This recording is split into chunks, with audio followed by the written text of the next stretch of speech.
So I want to invite Kai, who has really worked on this issue of human trafficking in Libya and across the whole of the Horn, especially of Eritreans, in this circumstance where purposefully digital black holes are created, and digital black holes that really are nothing different from the siege in Tigray or the silence on Sudan or the difficulties of getting information out of Gaza and all of the places that we have heard of today. So with that, I'm giving you the floor, Kai.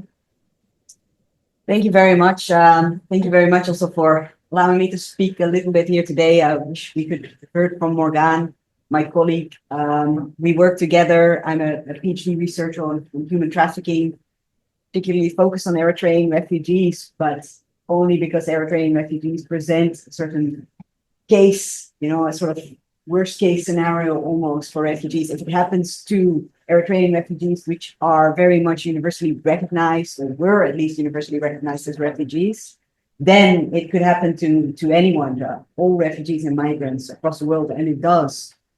So what me and Morgan have really seen in our work is the systematic abuse of refugees. Particularly, we have studied the situation in Libya, where refugees on a large scale are being detained and tortured, extorted for ransom, and are really trapped in a cycle of abuse that is very much hidden, purposefully hidden as well, because one of the first things that refugees say happen if they start the journey towards Libya is phones are being taken away.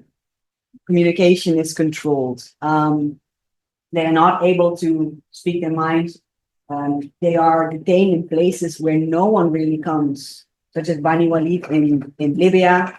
There's no journalists there. There's no one there to observe what is happening.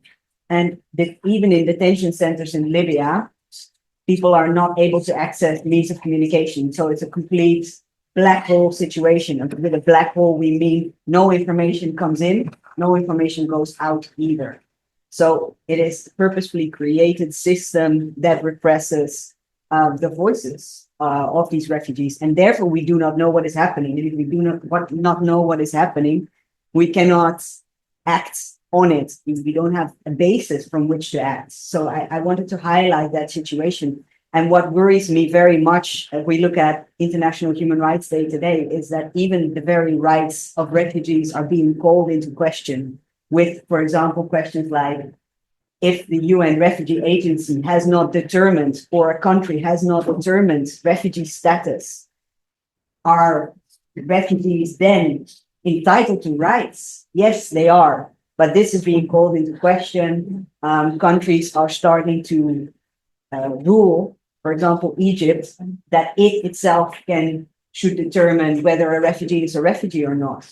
And therefore, these rights, these fundamental rights, are being called into question at the moment because it is more convenient to repress the problem and to act like it doesn't exist, or to act like refugees are just moving because it's more convenient, instead of the reality that refugees are moving because they have no other choice.